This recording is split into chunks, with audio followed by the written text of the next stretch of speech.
Yo, like the thing with the string. It's your boy Chev Woods, and welcome back to another episode of Generational Money. All right, on today's episode, we got a real community leader. This guy been putting on for the community, putting on for the youth, their parents, black men. Shit, I met him at a men's group that was real powerful. So we got Dr. Marlon Haywood. How you doing, bro? Man, I'm doing well. Thank you for having me. Man, thanks for coming, bro. Appreciate it. So, doctor, right? Mm-hmm. I want to kind of start there. Like, when you first start getting your bachelor's degree, did you see yourself was getting your doctorate a goal? It actually was not my goal, right? I was a biological science major, and then I got all the way to my last semester of college, my undergrad, and then I was miserable. I'm like, I don't want to do this no more.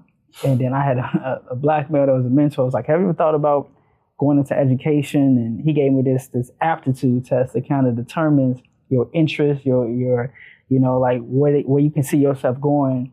And so when I took the test, I scored high in community education, but I scored really low in science. So then I was like, yeah, this definitely not it. So what made you choose that initially, science? Like, what did you want to do with it? I originally wanted to become a pharmacist. Right? Okay. But I only did that because I looked up one day, we was in class, and then our teacher had us look up careers that start off making 6 figures or more. Smart. So when I looked up, pharmacy, and then I saw that to become a pharmacist, all right, you got to go to school maybe about 3-4 years after you get your bachelor's, and then now you're making over 6 figures. That's literally why I had did it. Facts. Yeah. Facts. So it wasn't like I did it because, man, I had this passion. Right. I loved it, but it was just being practical. Yeah, it's like I wanted to come out making money. You gotta understand, like for me, growing up in Inglewood, and I looked at it was like, you know what? I want my life to be different than what I seen growing up, right? Like I wanted to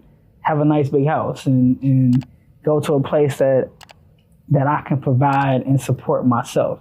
And I looked at that as the path to be able to do it. Okay, that's what's up. That's what's up. So by the time you get to the end of your bachelor's. Yeah, I'm sorry. So you go ahead. Yeah. So I get to the end of my bachelor's, right? I get to my last semester. I'm like, man, I don't want to do it anymore. I'm miserable taking these classes. I had a black man that was that I consider to be a mentor.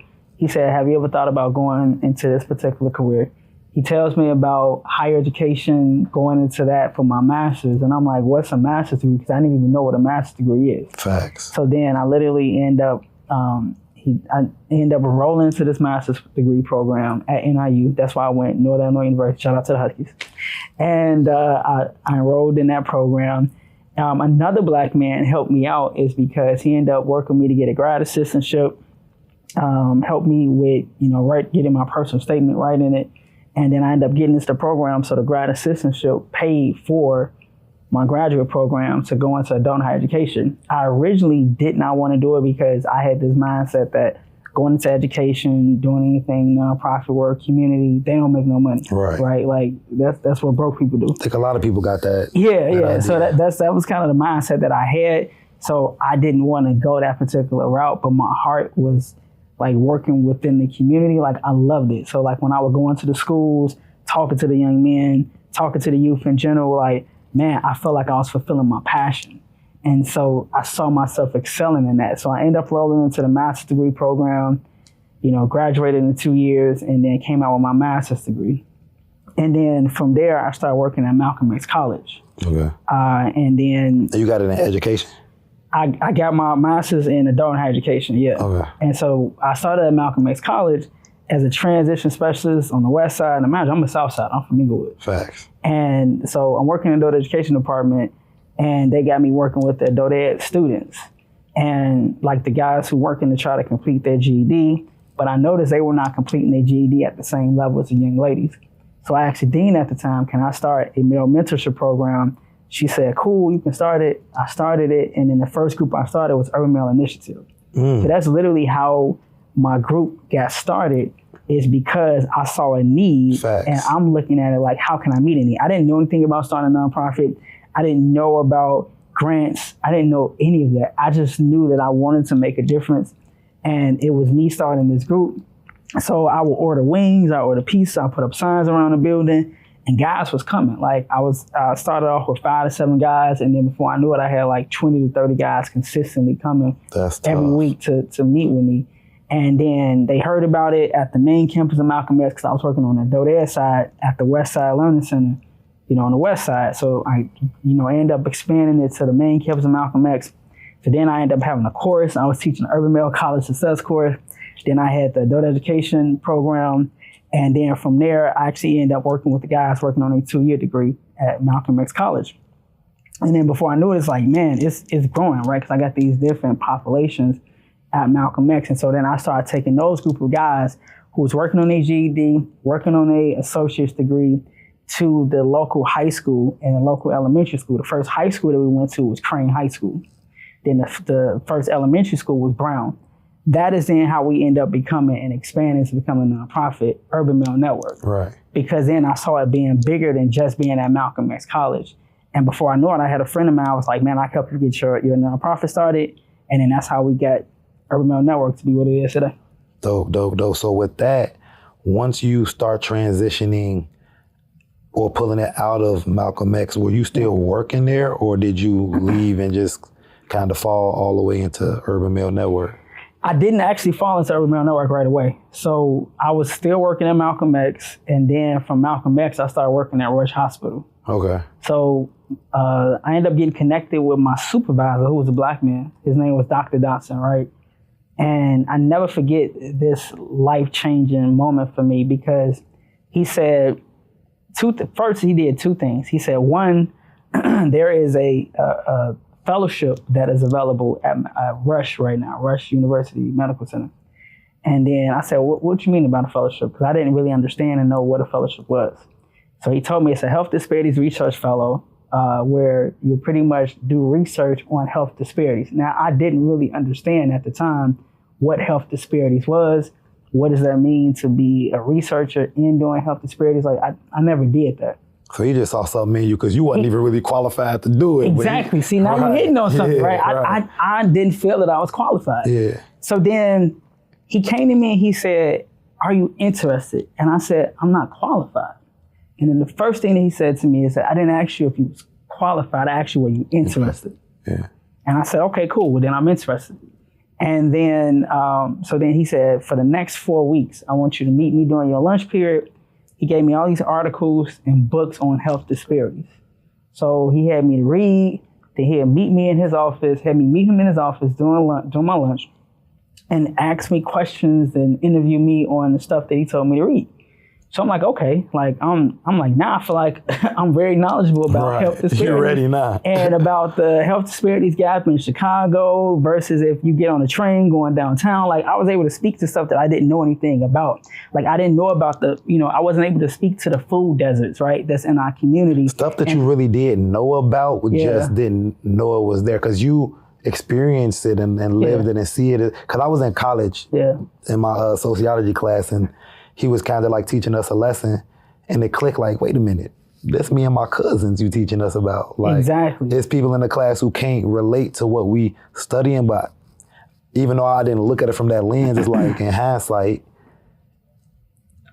I can relate to it. So I understand it to that sense, Yeah, so when I started to get to that place of understanding, like you said, this is speaking to me, right? And understanding like what it is when it comes to like health disparities, that was like a difference maker, because I realized like I live this stuff every day. Growing up in Inglewood, walking past the abandoned buildings, the vacant parking lots, not having many healthy food options, people not walking outside because they don't feel safe. But then if you go to Lincoln Park, you see people walking, you see the healthy food stores, they get more smoothie options. I mean, a lot of stuff. They get low sunlight. Exactly, right? That we're not able to get in our community. So weeks go by, right? I'm doing this research, and then he sets me up for the interview at Rush.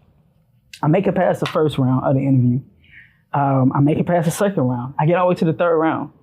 And they like, man, you did amazing, right? They said, but the final decision is not up to us, right? I said, well, who was the final decision up to? They said Dr. Dotson. Dr. Dotson was the Black man who referred me, that put me on and said, I didn't ask were you qualified. I just asked were you interested. And that moment right there showed me that a lot of times God will ask you, are you interested and are you willing to trust me? Not if you qualified. So in that moment, because I trusted him and I was willing to like go and learn and be open, right? That allowed me to grow. And he saw something in me that I didn't see in myself. So I ended up getting the fellowship. One, I was the only one in that fellowship that did not have a doctoral degree or a PhD. I was the youngest one. Everybody else was much older than me. So of course I felt a little intimidated, in that particular moment. So I get in this fellowship, making now twice as much as I was making at Rush, because I didn't even know they was paying that much money for this fellowship. So that was a whole nother level. So one, not only did he expand my knowledge, but then he also helped to put me in a different, expanding like my income level and what I was making at this time. So then he said, it's time for you to go to the next level. I'm like, well, what are you talking about? I'm here at Rush now. So then he said, I see you doing great work in the community, but people not going to really respect you. And doors were really open when you had those 3 letters behind your name. He said, I got a colleague that's the dean of the doctoral program at Roosevelt University. I can make a phone call, write your letter, and I'm sure I can get you in. I'm like, at this time, well, I trusted this man this far, right? So, I said, cool, let's go for it. So he wrote the letter, he called his friend, just like he said. And because I was in the fellowship program at Rush, it paid for 75% of my doctoral degree program at Roosevelt, which I didn't even know at the time that this happened, right? That I go through this process. So end up getting into the doctoral program. I was the only black male, only male period in that program. And I never forget, man, like I was in my doctoral program and I had this professor, it was a white professor. And I waited till the last minute one day to do a paper. And she said, where did you go to undergrad? Where did you go get your master's degree? And I told her. And then she said, well, did you ever write a thesis for your master's degree program? I'm like, no. She said, figures. And then she says, you might as well just drop out because I don't see how you're going to pass my class, let alone write a dissertation. You're not qualified to be here in this program. Now, mind you, that's how I was looking, how you looking. And I'm sitting, so it was a black sister, man. Like she was sitting there because this was before class started. She was black. No. I'm saying it was a black girl that was sitting there. It was a white professor that said it. Okay, all right, man. But I'm saying it was a sister that was sitting there, and she looked up like, did this white woman just say this? Like, did she just really say this to him? And then when my other classmates came in, like I ain't say nothing. I was just quiet. And they looked, they was like, you cool, Mom, you cool? And I was like, I ain't gonna talk about it. I was ready to give up, quit, leave after that. So it did discourage you a little bit? It absolutely discouraged me, man, because you got to think about it. You make it all the way to a doctoral program, and you have a professor tell you you're not qualified, you should quit. Like, what does that do to your self-esteem, your ego as a man? And it's all of that, right? So I questioned my self-worth. I questioned everything about me in that particular moment just because of those words that particular woman had said to me. And so it was in that moment, man. So I'm feeling discouraged. This woman said it, and then I tell it to my other classmates after class was over, and then a few of them didn't believe it. They was like, "I don't believe that she would say that." I'm like, "Yes, she did. She heard it." That's exactly what happened. And then she was like, "I was sitting right here. She said that to him. She said it to him." They was like, "What? I can't believe she said that." So fast forward, a week later. I was at this time I was working for Rush as the program manager of community engagement, and I was doing I was on my fellowship, all of that type of stuff, and I was still at Crane running my program with the young men, because I still have my mentorship program. I was doing that part time, and a part of what I was doing, and the boys at Crane, and they don't even know that they inspired me in that moment, came in the room. And they said, Marlon, ain't you in the doctoral program, right? I said, yeah. He said, I never knew a doctor personally. Man, we can't wait to actually say, what's up, Dr. Haywood, what's up? Because then we could say we know a doctor personally. That right there was like, dang. That can't give up now. I can't, because that did something to me. Like when they said that, and I'm sitting in this room and I'm like, if I don't do it for nobody else, I got to definitely do it for them, and I got to keep, moving forward.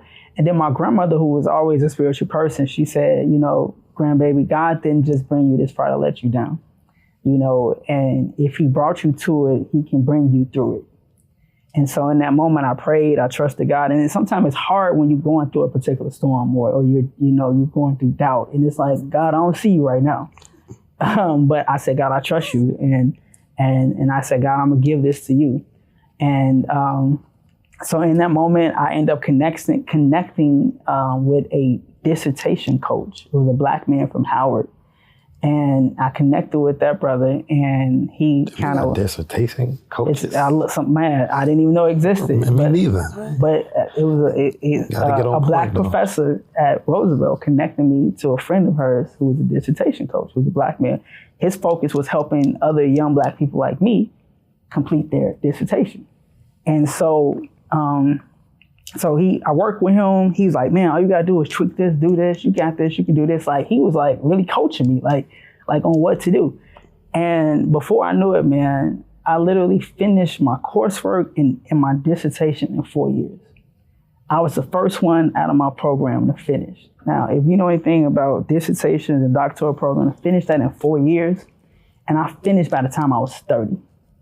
So and I went back to that same white professor that said she didn't see me finishing her class or writing a dissertation. I said, remember you said those words to me? Well, I want to reintroduce myself as Dr. Haywood. And I shook her hand, and I said, I'll see you later.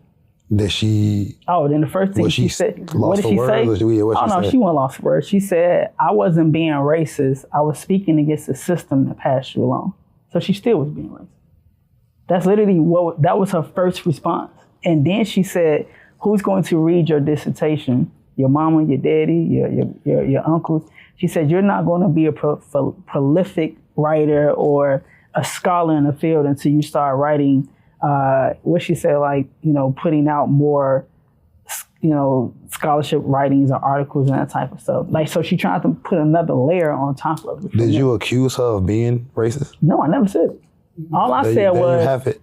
literally, all I said was, remember when you said those words to me, that I would never pass your class or that you didn't see me writing a dissertation, let alone doing this? Well, I'm here to tell you what I just did and allow me to reintroduce it. And then as soon as I said that, the first thing out of her mouth is, I wasn't being racist. I'm like, I never called you racist. I would have been like, excuse me, it's Doctor.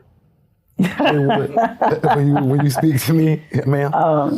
But I use that as motivation, right? So like, it was like, that was my motivation, that was my fuel. And what I learned is a lot of times, man, you gotta allow your haters to fuel your fire and push you to go to the next level. Yeah, that's why I asked if you were discouraged, or because I know some people, it'll throw them off. Some people are, what?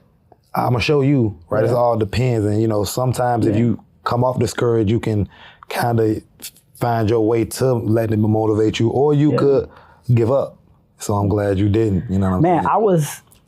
I definitely was discouraged, but I was also like fired up. Like, somebody upset you to the point that you like, I really got to prove you wrong at this point. Yeah. That was the whole situation with that lady. Like, I can't believe you said these words to me. I can't believe you just did what you did. So now I got to go hard in this program. And that's what I did. So it sounds like you definitely had some help, a nice number, black men and women, professors, mentors who kind of helped you go through it along with this crab here.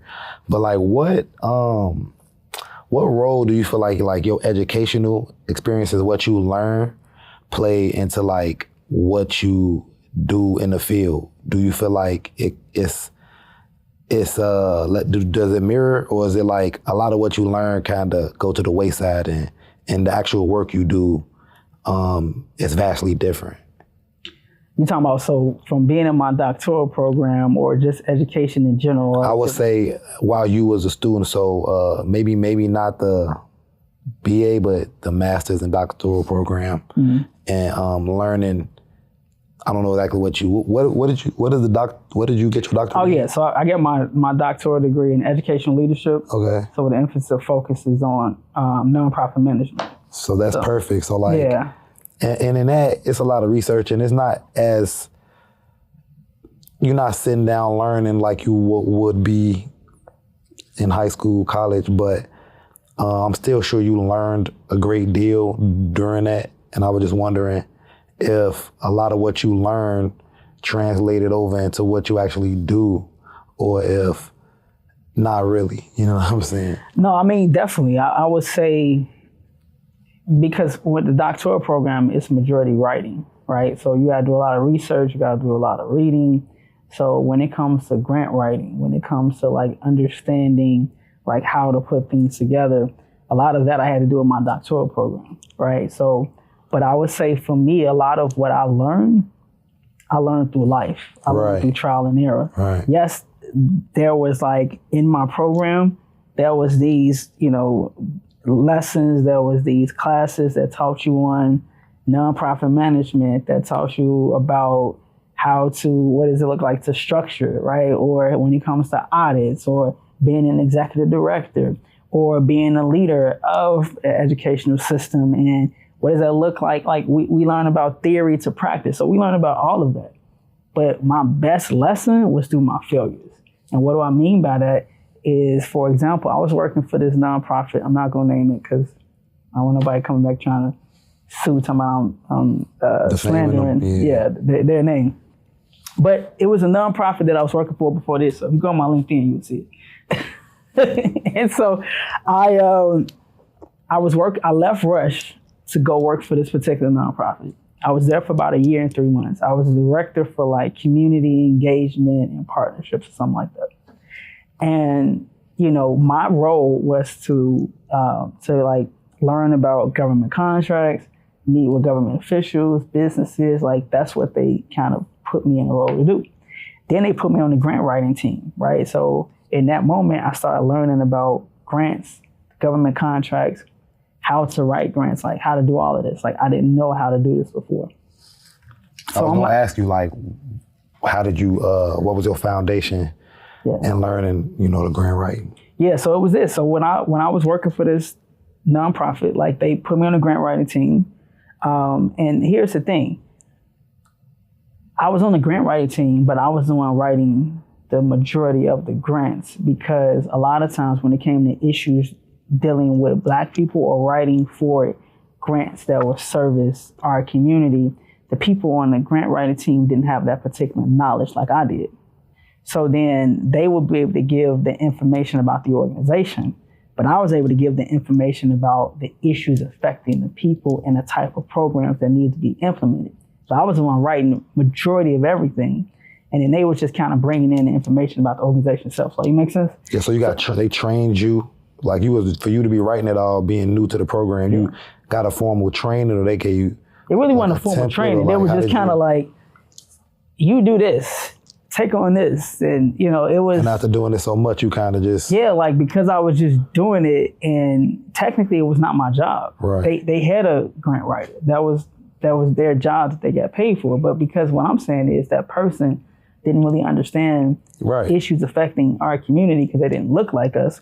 So then I was the one having to write it and put it together, then send it to them. It was like I started to get more of an understanding because I had to do majority of the work. So what happened is that I get to my, I want to say it was like towards the end of the time that I was working for this company. They came to me and they said, how would you feel about bringing Urban Mail Network under us, right? And then literally I had said no, right? Like I had said no about bringing Urban Mail Network under them. And then they asked me again, maybe like a couple of months later, and then I said no. And so then when I said no twice, that's when I got called maybe into the office like a month later. And then they said pretty much, today is your last day. You know, I had not received a warning. I had been written up, none of that. And they said, today's your last day. We cutting your position. We letting you go. And it was a week after I had lost my grandmother. I was very close to my grandmother, right? Sorry about that. And my grandmother, it's okay. You know, I feel like everything happens in the way it's supposed to. And my grandmother had a stroke. So they knew all of this when they cut my position. They let me go. So in that moment, here it is. It's like, man, I'm fired up. I'm pissed off, all of this, right? Because it's like, I didn't even care that you had let me go. I just felt like it was the way that you did it. Yeah. So when they cut my position, actually in that moment, people was asking me like, what are you going to do? And I was like, you know what? I'm going to just go work for myself and work for Urban Mile Network. And the way that I looked at it is that if they was trying to take over my nonprofit or organization, it must be something that's great about my particular organization. Good thought. But here's the thing that is so significant about this situation is that they let me go. They cut my position. And then my grandmother, who used to call me her little Obama, that she used to be like, you're always out here in the community, making deals, doing all this different stuff. You know, you my little Obama. And so at the burial, I'm leaving the burial of my grandmother, and I get a call from the Obama Foundation. And so it was actually, my guy, Chris Crater, that I'm actually really cool with now. And he said, man, hey, we got this opportunity. We want to do a partnership with you and your nonprofit through the Obama Foundation at the McDonald's headquarters. And he asked me, was I busy at that time? I said, at that moment that he called me, I said, no, I'm wiping tears from my eyes. I said, no, I'm not busy. He said, well, can you make this happen in like 7 days? And I was like, sure, I can make this happen. So literally, it was in that moment that our young men got connected, worked with the Obama Foundation. I got them suits, blazers in a short amount of time. And the McDonald's corporate leaders was really impressed with our young men. It was like, man, if there's anything that we can do for you, let us know. We was really impressed by the work and how your young men were when they was here today. And I'm like, yeah, it's one thing. The next time President Obama is in town, I would love to meet him. So then it was like, okay, well, his scheduler happens to be over there, the person who handles the schedule. So they introduced me to her. I introduced myself. So then I said, hey, I want to, I told him I want to, meet, President Obama the next time he's here. She said, okay, well, we'll see what we can do. So I get a call like a month later or something like that. So he's going to be in town for a fundraiser. So I actually got invited to that fundraiser. My young man got invited to interact and meet with him. And then that was the connection from there that connected us to the Obama Foundation, my brother's keeper. And then it was like a snowball effect, man. Like, I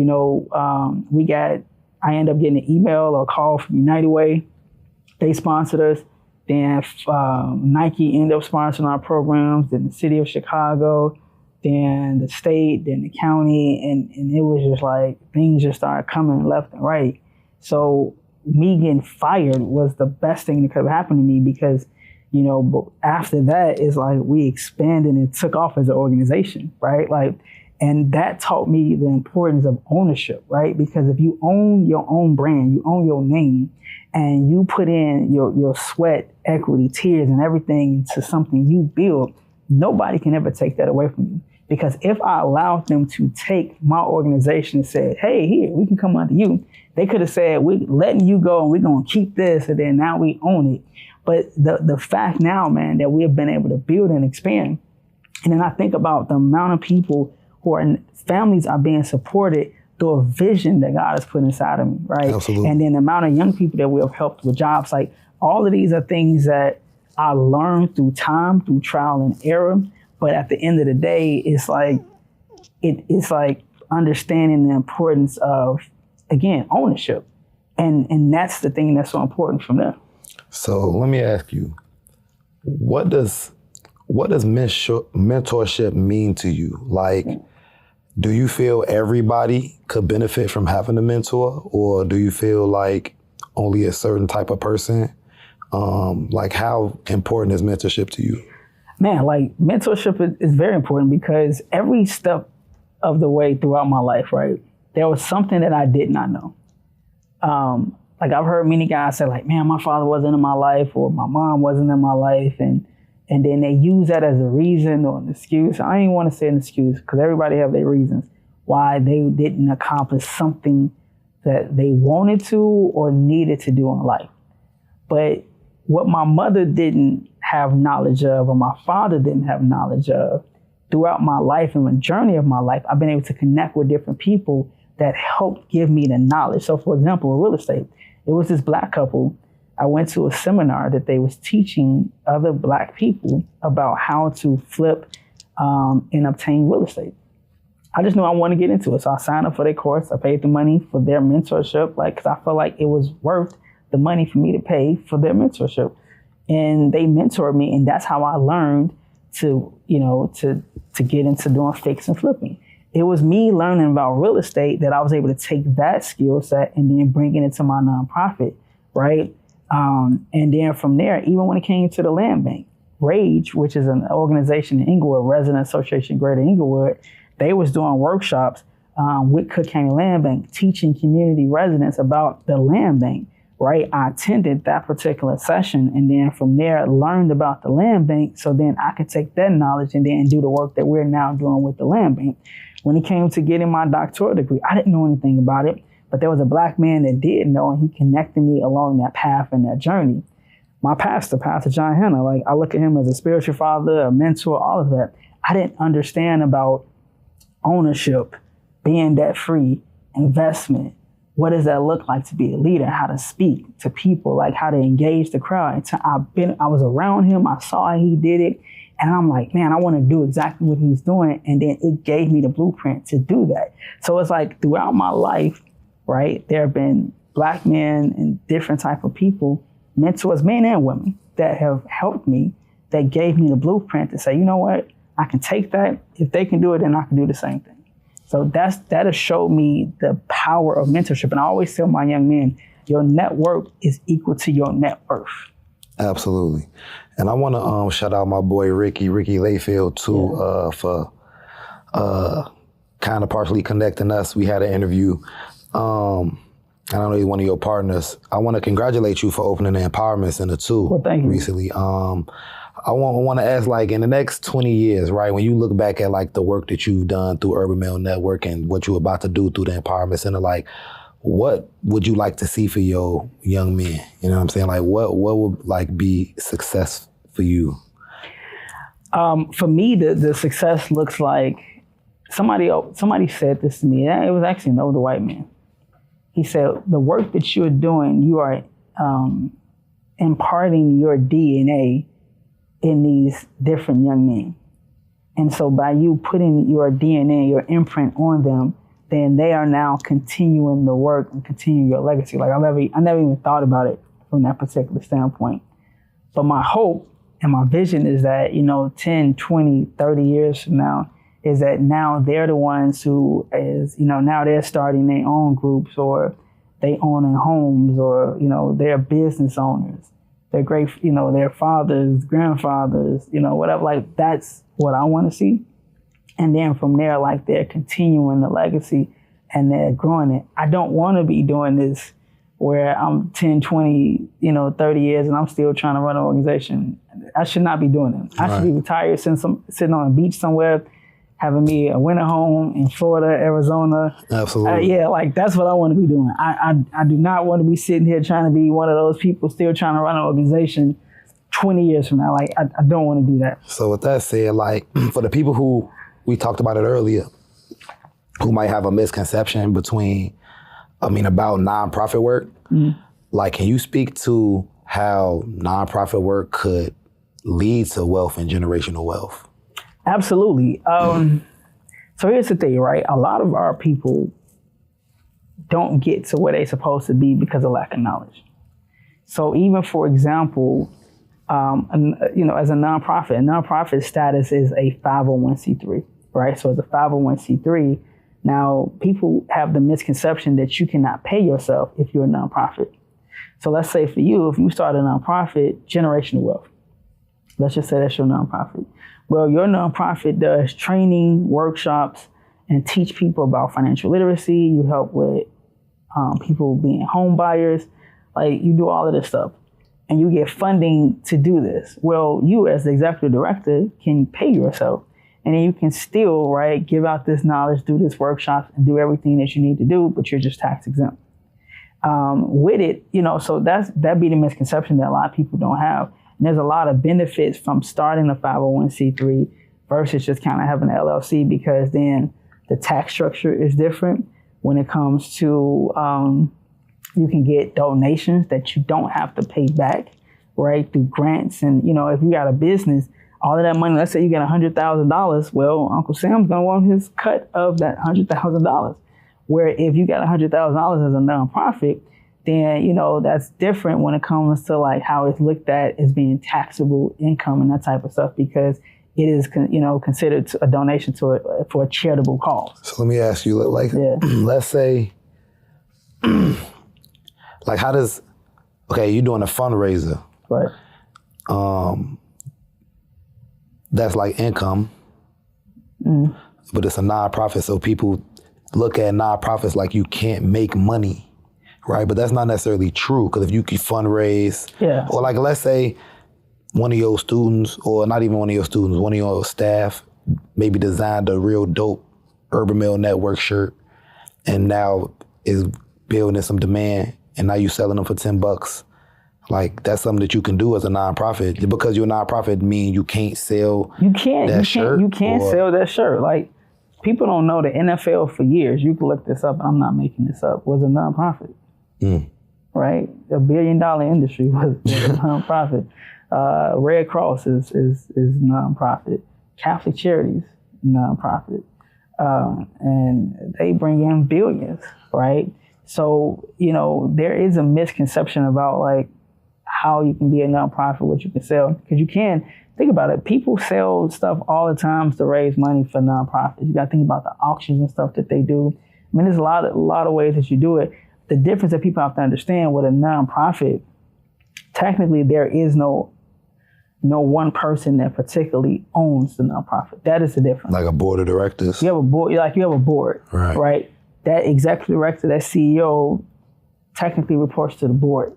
So it's like the board makes a decision, but it's like, you don't own. So one person, I mean, there are people who kind of like started it, have this, but technically the board is the one supposed to make that decision when it comes to like the direction of that particular organization, nonprofit. So how does a nonprofit sustain outside of just living off of grants? That's a great question. A lot of nonprofits right now, they get grants, so that can be through private foundations, that can be through government funding. So a lot of people don't really understand about government funding. So government funding, you can get that as a nonprofit, or you can get that as a business. So let's look at it locally, right? Because we're in Chicago, or the Chicagoland area. The city of Chicago have what's called the Chicago Bid Portal, City of Chicago Bid Portal. Businesses, LLCs, and nonprofits can go on there. They can look at these different departments, and then they would have what's called an RFP, which is a request for proposal. And then they would say, hey, you can bid. Sometimes a bid can be $200,000 or up to $300,000, or it could be $500,000, or it could be $1 million. And then, but you have to be, certified in their particular system. So there's like a list of requirements that you have to go through to be certified to then go after these particular government funding opportunities that are out there. But let's just say again, with the City of Chicago Bid Portal. So you submit it. So for example, I don't know, let's just say Streets and Sanitation Department. I'm just throwing them out there. I don't even know what the actual department name may be. But let's say if they have it where they got an RFP to wash their vehicles, which typically stuff like that happens. And then you submit it for your business and say, I want to submit my business to wash the vehicles of, this for streets and sanitations. Well, let's say if you're a nonprofit, you can submit it. And then you can still make money through that, pay your workers, pay team, pay staff, do all of that as a nonprofit, or you can do it for your for-profit business.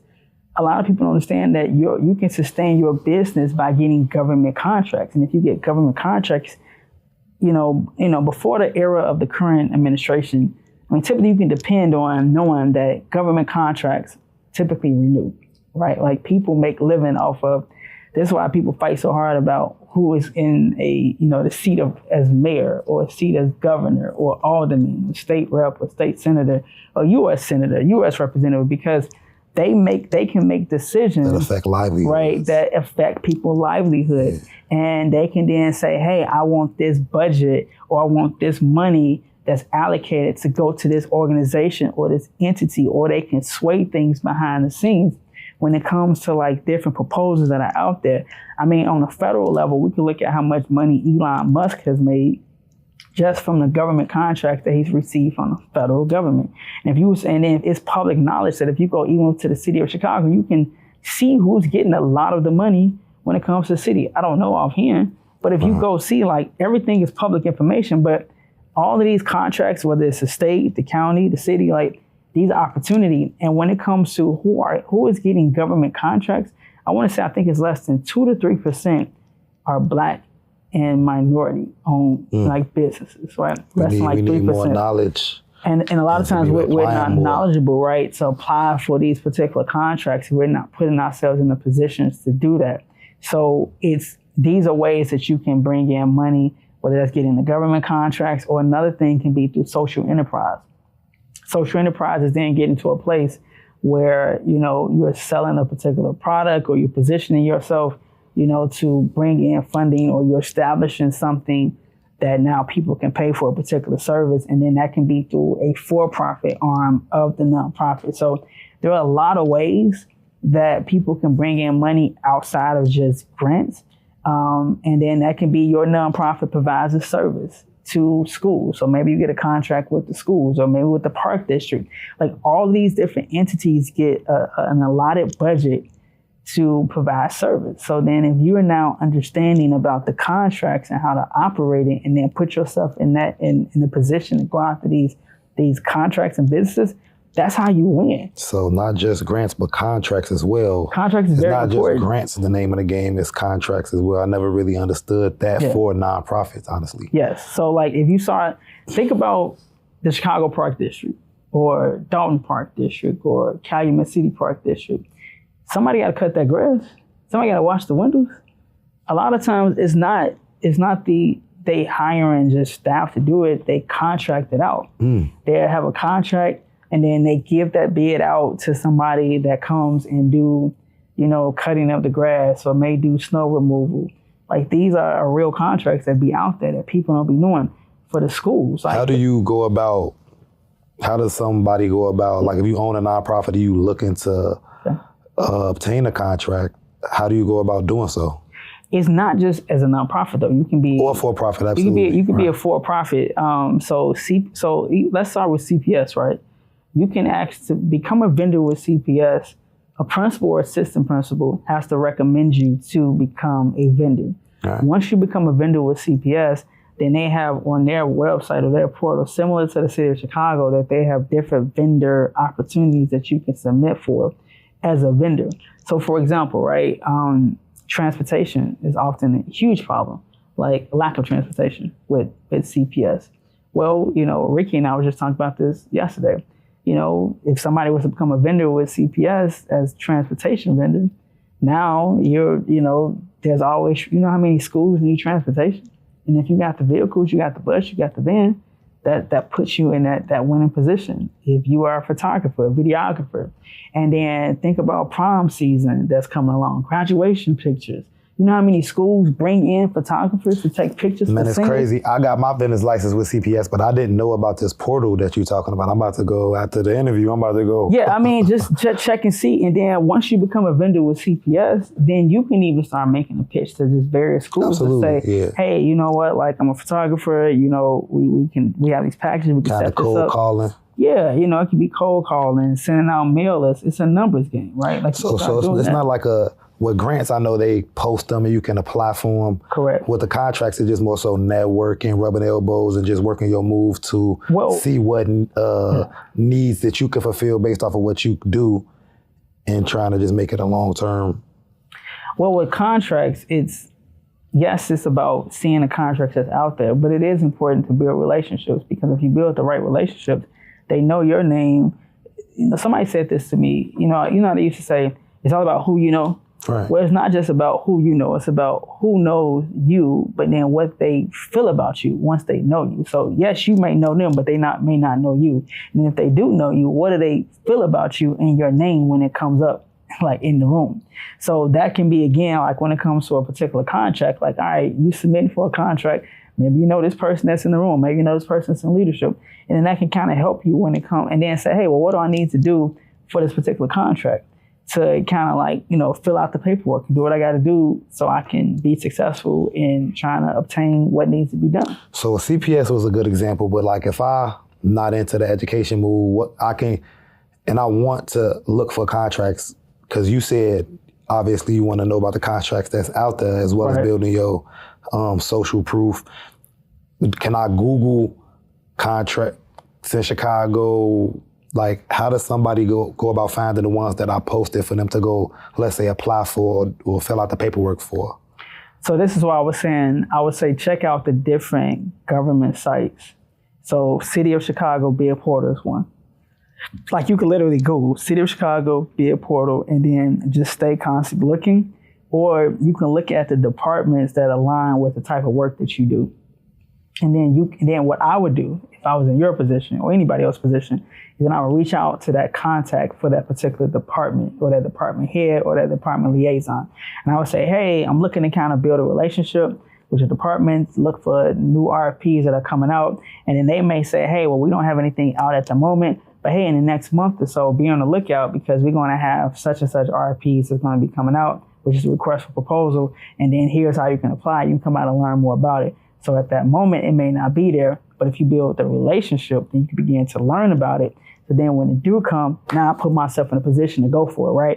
And then in the meantime, you can be asking to say, hey, is there any way that I can learn about what it is that you all look for? Do y'all do any seminars? Do you help people with the contracts? Like you can be building a relationship as you are waiting on those next contracts to come out.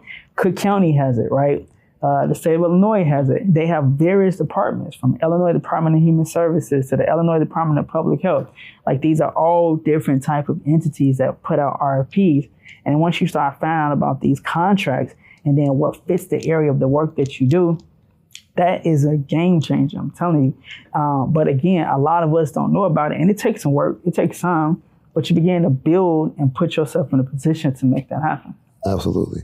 So speaking of, the grants and the contracts, like with the nonprofit work, how do you stay mission focused when grants quite often come with stipulations that have strings attached to them? Is it difficult to stay mission focused when, like I worked nonprofit for 9 years and I know I was working in housing, helping the homeless people. And they gave my program like maybe I think $3 million a year. Mm. And they came through and audited it. And I was on the ground. So for me, I felt like I cared about the clients a little more. I got to see them firsthand, but some of the people higher up, it was their job to make sure that all the paperwork and everything was in line. So when we got audited, we kept getting the funding. Right. So sometimes us on the bottom would kind of have discrepancies with them because we kind of need resources. We kind of need them to be considerate of the clients, but they seem like they not because they focus on making sure that all the X's is crossed and T's is crossed. Yeah, the I's are dotted, the T's are crossed. Yeah, you got me. Yeah, so what I'm trying to say is basically like, I used to complain a lot because I would feel like y'all mission is this and what y'all having us do ain't lining up with this mission. Right. Like, have you ever ran into that and is it difficult to stay mission focused? Yeah, I mean, now that I'm and see, Urban Mind Network is still a small enough organization where I'm still on the ground, right? Like, I still go to the schools at times. I still, do sessions myself. Like, I facilitate the sessions or I'm going on the trips where, oftentimes when people become CEOs or executive directors or supervisors, they're no longer on the ground. They're so focused on... This is facts. Their focus is, like you said, keeping the money generating for the organization. What does that look like with audits, numbers, reporting? So now they're looking at people like numbers, but not people as people. So then they don't really get to hear their story. So for example, a grant, an auditor or, these grant people be like, they don't like you, sending Zelle to people, right? But for example, or Cash App, because how do you track that? That just looks suspicious. But like, I got like multiple boys in college, right? Randomly, I woke up yesterday, 2 days ago, and I had a few boys on my mind and asked them for their Cash App. Sent them, from Urban Mountain Network, what was on my heart to send them.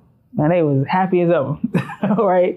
Now, can that be tracked or whatever? Because you sent it? Not really. Or no, yes, it can. But it was in that moment that it was just like, I'm focused on, I even had one boy after I sent him the Cash App, just randomly sent it to him.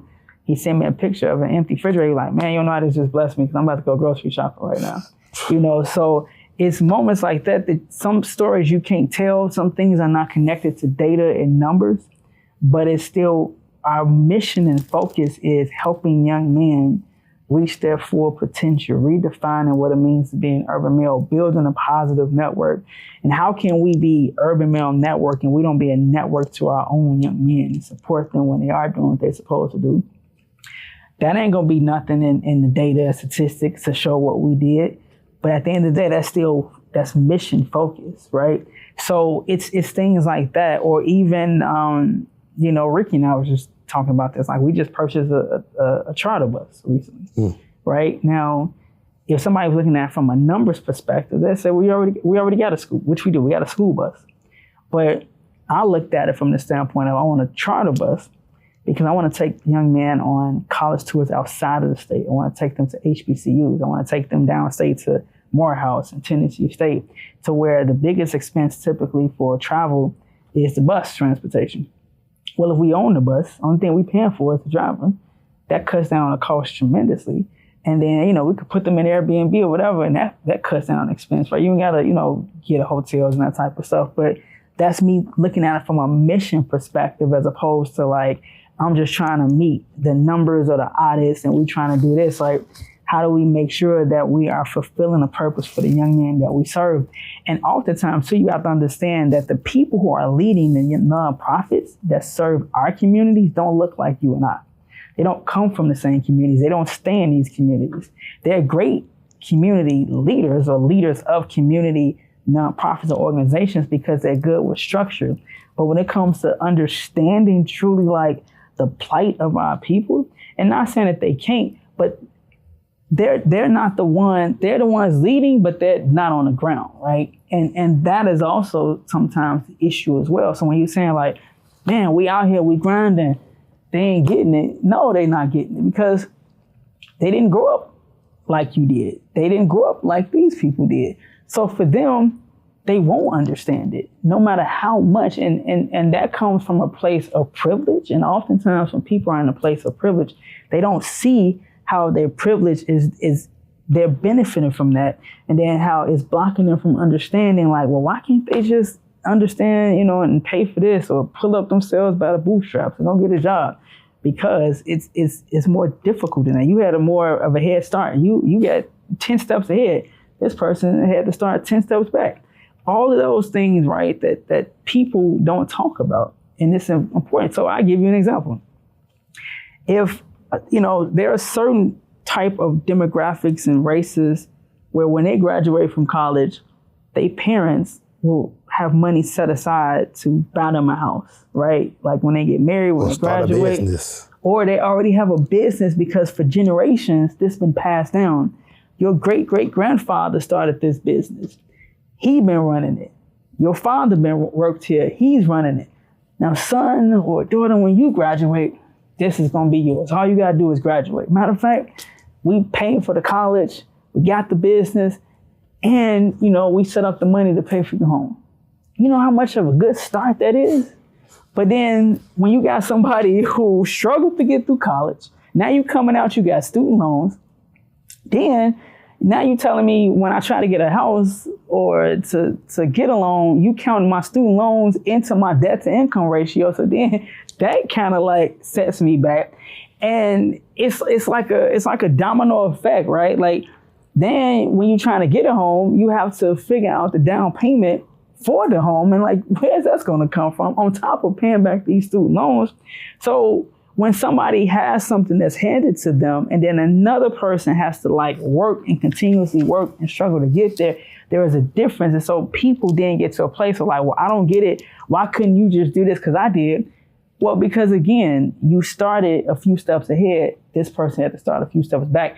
And that's why it's important of us understanding and putting ourselves in different people like shoes, because oftentimes we don't look at it from that perspective. And I've always said life is about perspective, and perception oftentimes is greater than reality. Often, absolutely. Yeah. Let me ask you something. I feel like I've been saying a lot. Oh man, you do your thing, man. There's definitely a lot of value in what's being said. When you learn how to write grants on the job, after you left, did you get any type of continued education with that? Or if I want to learn how to write grants, right, could you point me in the right direction? Or would you say go find you a job where they do that and get trained on the job like I did? I think for me is that you gotta understand my motivation, I think, was a little different. I got fired from my job. I lost my grandmother, like somebody who was really close to me. And then at the same time, I'm still the head of my household, you know, as a husband. It's like I have to do what I have to do. So I felt like I was determined, I was focused, like I need to learn it. So in the beginning, yeah, I was getting denied and getting letters, but I started doing is I asked for feedback. I said, okay, well, can you give me feedback about what I didn't do right or what I could improve upon? And then what can I do to kind of make it better? From the people who you wrote, who applied for, and they would do that for you. Yeah, sometimes they do, sometimes they don't, right? Yeah. Like you ask for feedback, and then they send you feedback about what you can tweak, what you can make better, and why they didn't give it to you. You know, sometimes they may respond, sometimes they may not, but that helps you to kind of understand, like, well, what did I do? And so then, and then the ones that I did get, I would take that and then say, okay, well, maybe I must did something right with this. So how can I build on this? And then once I did get some type of feedback, I would take that and then like, okay, let me add on to this. And then as I did it more, I just got better. So you don't really have to necessarily go to a grant writing class or get certified. You can be self-taught. Obviously, you had some type of foundation in learning at work, but you could probably pop on YouTube, ChatGPT, and figure it out if you was that determined. You can. Much. I just feel like it takes time. It takes work, and then over time, as you keep doing it, you kind of learn. You see, like, all right, well. You remember how long you was doing it before you got your first one approved? Well, I was starting writing them while I was working. Right. Still. They was. I mean, you still had to get it approved. Yeah, I mean, but I'm saying I wasn't really getting them approved. So I would say let's say I started in like January writing them, and I probably didn't get them probably really get my first one until like September, October. Okay, so it definitely takes some time. So don't expect to pop in there and just get to... Yeah, like I was getting, denied and, I was not getting them. And then probably around September, October, it's like when I started hearing and I'm like, oh, snap, I got it. Like I'm doing something, right? Yeah. Absolutely. So you talked about real estate, working for yourself and, working in a nonprofit space. If you didn't invest in real estate,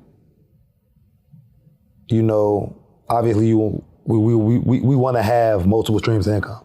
Right.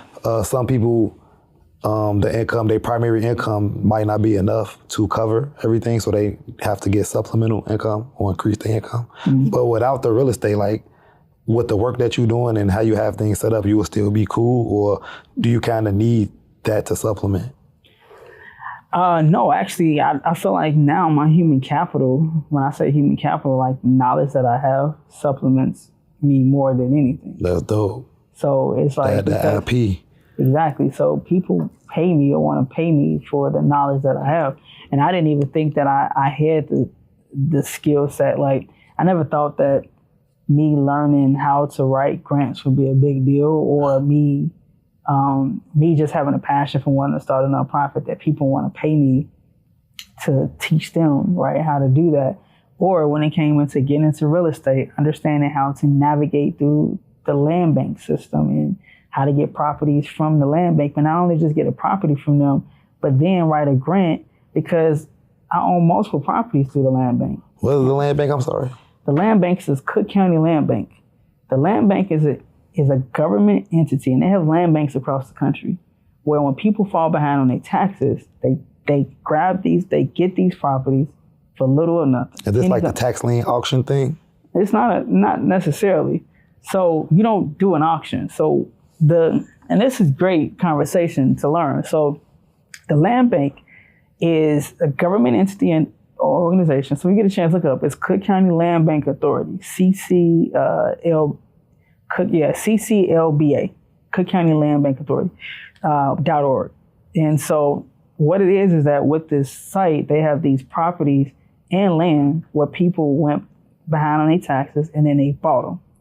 So then now they put them back for sale, but at a discounted price point. And what happens is that people can then submit a proposal. So it's not necessarily an auction because they don't give it to the highest bidder. They give it to people based on your connection to the community. So they look at it as that, okay, how is the community going to be benefit? How is the community going to benefit? What is your connection to the community that you're buying this particular property or land in? And then you have to put in a proposal about the work that you're going to do. And then that is then how they decide when it comes to the land bank or if you're going to get the property or not. It's not necessarily like they have a price point like this is what they are that you have to put. And then, but you have to show them what you're going to do and then they give it to you from that. That's how that works. Okay, you mentioned that you kind of coach people on starting up nonprofits. Yeah. Can you tell me a little bit more about that? Maybe some of the people that you coached and how it went, if the success stories, maybe some of the struggle times. I mean, I've definitely worked with different individuals. Like I've sat down with corporate. Many people know corporate or Redwell through Redwell Foundation. It's been a lot of other people. I've taught entire seminars and sessions. With people kind of showing them like, here's how you start a nonprofit. Here's how you write grants. Here's how you go out to the dollars. I actually be starting that back up next month. Okay. And kind of doing it. I do it online and I do it in person. And I do it for free. I don't charge people because I believe that, for me, I want other people to win and be successful in helping to make change in their community and making that impact as well. Okay. And so I started that, but they can follow me on social media and see when I'll be starting back up and get things going again. No, you should probably start your channel. You post video maybe bi-weekly, weekly. I thought about that. It just takes so much time. Yeah, that way, you could help even more people. Yeah. Lock in, get you 100,000. Maybe I need to connect with y'all to do something. Lock in. Yeah. All right, man. What was I gonna say? Oh, I usually ask all my guests for any like book or documentary recommendations. The book lately that I really like is Rich Dad, Poor Dad. Man, that is a popular. That one probably makes every episode. I think every time I ask that, that's one of the books. Yeah. Another one is The Power of Positive Thinking. Is something that is really good. And one of the things that I do is I listen to a lot of positive self-talk, like gurus, or because I truly believe if you change your mindset, you change your life. Right? Like you can be in a dark place or a horrible situation, but if you begin to think positive and change the way you look at that particular situation, it changes your life. So I listen to like these, like I said, these positive thinking, motivational YouTube channels. And then that's always helpful for me because then it's like, how do I begin to retool my mind the way that I'm looking at a situation? Okay. There's one more thing too that I meant to ask prior to this question. But when I was working social services and, just having conversations, one of the criticisms was like, and I kind of sway on both sides of the argument, honestly. But like in Chicago, for instance, it's a lot of nonprofits. Right. Like in housing, for instance, it's a bunch of housing nonprofits, right? It's like they compete for grants. Mm-hmm. Then the ones that get the grants and become established, they compete to be the best in the city or have the best numbers or to help the most people because it helps them sustain, right? Like if you are crushing it, then you're gonna continue to be able to get the grant service to people, pay your employees. So it's not all, ego driven, even though it can kind of get that we human. But I just quite often think like sometimes the oversaturation of the, let's say, social service organizations kind of limit what the overall mission is, right? Everybody got their own pocket individual mission, but ultimately we trying to service the people. We trying to ease some pain points of disenfranchised people. So I just want to just ask your thoughts on that. If you agree and feel like, man, they probably need to centralize, like how they asked you to put Urban Mail Network under, not necessarily saying that, but man, you got certain nonprofits that are great, that work, some that are trash, but they still getting funding. And if you gave the funding to them, they could get more done, more impact. To me, it's kind of like too spread thin to get real results sometimes. Yeah. So just want to know if you agree with that or if that's a conversation you ever had or your thoughts behind that. Yeah, you know what? I used to have the thought that everybody should just come together. Everybody should work together. Why can't we be on one page? But this day and age, social media has taught me, I'm trying to use the best word without attacking people, but you could be unapologetic on generational money, man. people can be stupid, and you can't work with everybody. Right, that's why you have checks and balances of leadership. Right, but what I'm saying is that sometimes, new organizations or different entities are created because the current structure just was not working. And sometimes people get into a position, they become ego-driven, they become focused on them, and then no matter how much you're telling them that they should change course, they don't want to change.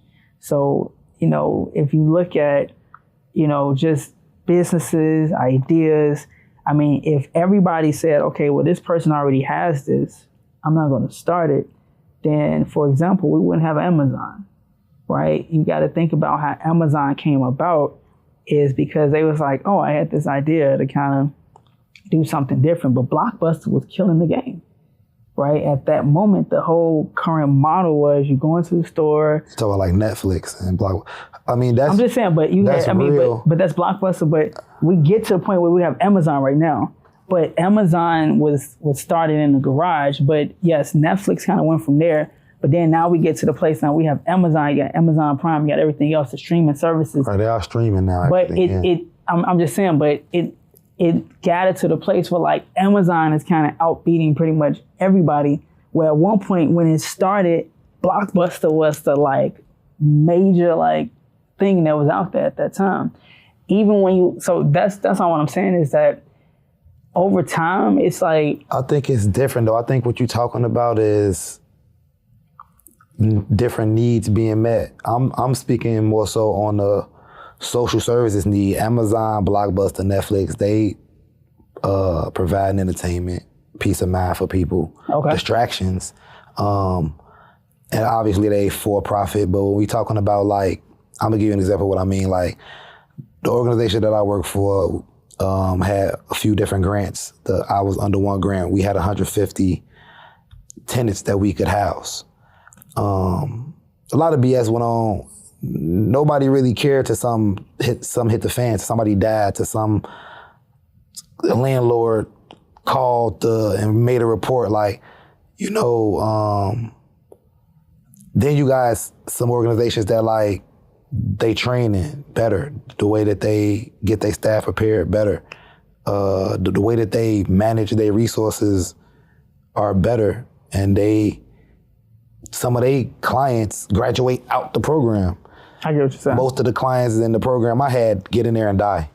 They don't even, you feel me? You try to motivate them to do more, but they got laws and rules, housing first and harm reduction. So even if you're doing whatever, it's not many consequences behind it, but it's like, if you got an organization, because you said the new organizations come when the old models don't work. And my problem is, in many cases, the old model still remain there. The new one come, but the old model still there getting the funding. Yeah, that's true. And it's like, especially in our community. You know what I mean? And it's pretty much all, in my opinion, in most cases, especially when it's government, which is why I asked about like staying mission focused, is because.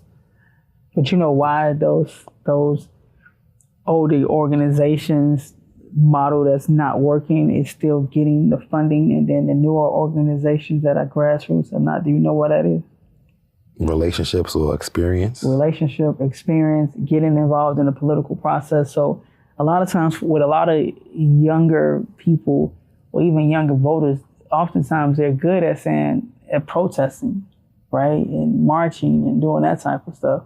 But when it comes to correlating that to votes and holding their elected officials accountable and saying that if you don't do what you say you're going to do, then we're going to run a candidate against you and then take you down, that don't happen. Because then the same person gets back in the seat again. And you got to think about it. Who is that person going to be accountable to when he's running or she's running for election? And if they've been doing it for 60 plus years, they're going to be accountable to the people that's been getting them in the seat, that's giving them money every year, that's making sure that they're there. Why should I listen to you when you ain't giving me no money? You telling me you don't vote. All you do is scream, holler, and do everything else. I'm not saying that person is not valuable, but you gotta understand what people listen to. We gotta even just pay attention to what happened with Disney, right? And Jimmy Kimmel and that whole situation. When all of a sudden now they lose $4 billion plus, what happened? That man is quickly put back on TV. Money, like people listen to like. That's why I always said boycotts are better than protests. Yeah, so it's like it's being strategic and organized. And like when people start canceling their subscription, they start doing all this type of stuff. Like they listen to that because it's like, oh snap, we need no choice money. but to listen. Exactly. Money talk. But that's my point. So when it comes to the same thing from looking at it from social work and government agencies, hey, if you don't do what you're supposed to do because people are dying and these programs that you are funding is not making a difference. So ultimately, it's all political and it starts there, essentially. It does. But here's the thing.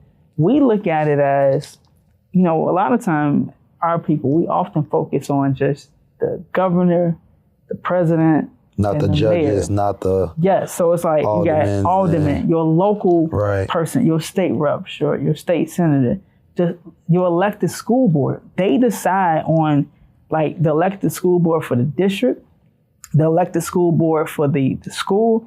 They decide on the money that the school gets, how it's allocated, who gets paid what. Like these are all things that affect us locally. But when you go to those meetings, it's crickets in the room. Parents barely show up. We're not involved in those particular places. And you want to know who I see? Because I've been involved in the local school council or the elected school board. And it's majority older individuals. And I'm not knocking them. But again, what they want to see is going to happen because they're the ones that's involved. So, but it's like if the younger generation is not getting involved, not taking on these positions, then we cannot complain about the change that's happening because we're not trying to take on these seats. We're not trying to take the positions and then holding these people accountable that is in the seat in the position so that change can be made. Man, I ain't gonna lie to you. I'm gonna have to have you back on here one day. We're gonna have us a politics vote. Because I'm one of them dudes who feel like I could have an opinion and I could be a beacon of the community and act and contribute without necessarily voting. I understand what you just said though about if we was all collectively together and we picked a candidate to put in and to take them. I don't particularly personally trust or believe that most people who believe in politics believe in righteousness. I think once you get so deep into that and you become him, you eat it like even y'all boy. You don't want to, make you mad at me, but even Obama, when he first started, I feel like bro was way more for the people. Then he get deeper in it, higher up in it, and like you said with the CEO, like you start looking at people as numbers. It's like disconnected with the people, and now I got to go in there and vote and vouch for somebody I don't even rock with. Well, here's the thing. I'd rather just donate money to where I donate money, volunteer. I used to volunteer a little bit more. And I work social services, but I don't as much now. But I feel like there are things you can do to be able to have a voice. Like if you a lazy bum ain't contributing, we ain't trying to hear what you got to say. But I don't think lining up to vote is the only reason you should be able to have a voice. So I give you an example, right? And for politics, and I know we got to wrap up. Yeah. I ran for alderman in Calumet City when I stayed in Calumet City. Did you? I did. That's what's up. I probably would have voted for you if I had known. This is why I'm bringing this up, right? Yeah. So I ran for alderman in Calumet City. And I had a few young brothers like, man, bro, I'm rocking with you. I'm loving what you're saying. We need brothers like you. in office. I'm out here. I mean, it was cold outside. I'm out there like trying to get people to vote. I'm knocking on doors. I mean, I'm out here like for real. I did a food giveaway, a toy giveaway. I mean, I was doing everything I can because the guy that was currently in office at that time, I didn't feel like that he was worth the seat. When it came down to election that night, I lost by 10 votes. Do you know how disappointing that is? And then I had a brother. And you probably know 10, 11 people who didn't vote. But here's the thing. I had like a few people like yourself, like, man, I rock with you. Did you win? I know you won. I said, no, I didn't. I lost by 10 votes. Can you vote if you're not a resident? No, they was residents. But here's the thing. I'm not a resident. No, I'm just giving you an example. They came to me, they was like, did you win? I was like, no. Dang, I was going to vote that day too, bro, but I don't even be voting. So then we complain, and then when somebody tries to go, but having that mentality, like people thinking oftentimes that they vote don't matter, but not understanding like it was just that close that I lost by 10 votes. That if the people came out that literally said they was going to come out, I would have had it. You'd have won by 100. Yeah, but they didn't come out. That's a great example and story, and I'm glad you blessed the channel with that. Yeah. I often say, if I believe in the individual, I will register to vote and get behind it. But again, quite often I see people losing themselves, and I truly believe that like when you running for something like a alderman or maybe a state rep or something that's not as higher up, senator, president, I think you a little more closer to the people. For sure. You know, the higher up you get, like if you stay close to the people, stay righteous, Haywood for whatever in my front lawn. If some of the dudes who I rock with and agree with some of their rhetoric online was to get into politics, they a little too revolutionary to do that though. Like the political arena would probably like tear them apart because they like politically incorrect. Right. Sometimes you so pro-black that you politically incorrect. Trump is politically incorrect, but that's a whole nother. Yeah, that's we know that's all. But I'm just giving that. But that shows you how privilege excuses one behavior, but then it knocks down the other. Yeah, I just feel like if you start getting higher up in your mentality can affect your life. If you start getting higher up in your mind state, start changing, you start getting around different people, new information, making new friends, getting around new circles and getting away from that. Like, I feel like when you vote for somebody, you like vouching for them. You feel me? Like, I'm not finna refer you to do no service if you came and did my service and it was trash. Yeah. So like, I just truly don't believe in none of them dudes. Like, I don't believe that they see solutions or even black people the same way that I do. And I'm so focused on equity and equality for my community. Like my boy, we got a Greek town, we got a little Italy, we got a Chinatown. It's a boys town. Yeah. It's a boys town here. Oh, yeah. Ain't no Afro town. It's Inglewood, Killer Ward, the low end, so we need equality here. Like I was just talking to some of my podcast clients, and they said my analogy was trash. I'm gonna tell me in the comments if y'all think this analogy trash. Is this live? Yeah. Okay. This ain't live right now. No. Okay, got it. But if we next door neighbors and we boys, and your kitchen sink have a malfunction and there's water flying all over your kitchen apartment or whatever, and you need an extra hand, and you call me, I'm there, I'm gonna help you. Okay. Let's say by a weird stroke of coincidence, your kitchen sink and my kitchen sink both going through the same thing. And I'm like, oh man, I probably need to call for some help. And right when I'm finna call you, you call me. I can't neglect my kitchen sink and come help you with yours. I gotta figure this thing out, let you figure your thing. Now, if I get this together, then I'll come over there and I'll help you with your kitchen sink. But I got my woman in here, I got my kids in here, they gonna be looking at me crazy. I'll get my tool bag and leave my kitchen sink for your kitchen sink. Cause we both got an emergency going on. Like I was at work, I got a call saying it was the kitchen sink. I had to leave to get the kitchen sink. Okay. So I find that quite often folks neglect their own kitchen sink for another kitchen sink, and they I'm just so focused on getting my kitchen sink together, like, no disrespect to your kitchen sink and your issues and your community and your group and whatever y'all got going on.